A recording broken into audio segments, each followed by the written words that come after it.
MP के कूनू national park में छोड़े गए नामीबिया से आए 8 चीते। 70 साल पहले भारत में लुप्त हो गई थी चीते की प्रजाति। जम्मू कश्मीर में नई राजनीति पारी शुरू करने जा रहे गुलाम नबी आजाद को आतंकियों ने दी धमकी। बीजेपी से रिश्तों को लेकर आतंकी संगठन ने जताया एतराज। हैदराबाद में अमित शाह की सुरक्षा में हुई चूक। गृह मंत्री के काफिले के आगे टीआरएस नेता ने लगाई अपनी कार। नमस्कार, मैं हूं संजय सेठी, आप देख रहे हैं जेएसडी टाइम्स। दक्षिण अफ्रीका के नामीबिया से 8 चीतों को भारत लाया गया है, जिन्हें प्रधानमंत्री नरेंद्र मोदी की ओर से मध्य प्रदेश के कूनू नेशनल पार्क में छोड़ा गया है। इसके साथ ही भारत में 74 साल बाद फिर से चीतों की आवाज सुनाई देगी। चीते छोड़े जाने के बाद पीएम नरेंद्र मोदी ने कहा कि दशकों पहले बायोडायवर्सिटी की सदियों पुरानी जो कड़ी टूट गई थी, विलुप्त हो गई थी, आज हमें उसे फिर से जोड़ने का मौका मिला है।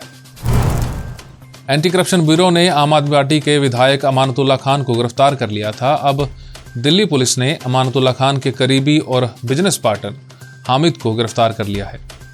अमानतुल्लाह के करीबी हामिद को आर्म्स एक्ट के तहत गिरफ्तार किया गया है। एसीबी की रेड के दौरान हामिद के घर से हथियार और कारतूस बरामद हुए थे।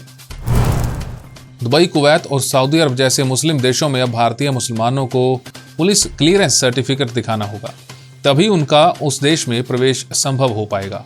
ऐसा नियम इसलिए बनाया गया है कि जिससे इस बात का पता चल सके कि जो भारतीय मुसलमान अन्य मुस्लिम देशों में एंट्री कर रहे हैं, उन पर किसी तरह का कोई आपराधिक मामला दर्ज नहीं है। छत्तीसगढ़ के कोरबा में ग्रामीण अपने पालतू कुत्तों को कोरोना का टीका लगवाने वैक्सीनेशन सेंटर पहुंच गया। उसकी बात सुनकर मेडिकल स्टाफ भी हैरान रह गया। स्टाफ ने समझाने की कोशिश तो की, वो शख्स स्वास्थ्य कर्मियों से विवाद करते हुए हाथापाई पर उतारू हो गया। हमला इतना बड़ा कि स्वास्थ्य कर्मियों को सुरक्षा की मांग को लेकर हड़ताल पर जाना पड़ गया है। कांग्रेस छोड़कर जम्मू कश्मीर की राजनीति में अपनी नई पारी की शुरुआत करने वाले कांग्रेस के पूर्व नेता गुलाम नबी आजाद को आतंकी संगठन ने धमकी दी है। लश्कर-ए-तैयबा से जुड़े एक आतंकी संगठन की तरफ से यह धमकी दी गई है। इस धमकी में गुलाम नबी के बीजेपी से अंदरूनी तौर पर रिश्तों को लेकर ऐतराज जताया गया है। बॉम्बे हाईकोर्ट की नागपुर बेंच ने फेसबुक पर 25,000 रुपए का जुर्माना लगाया है।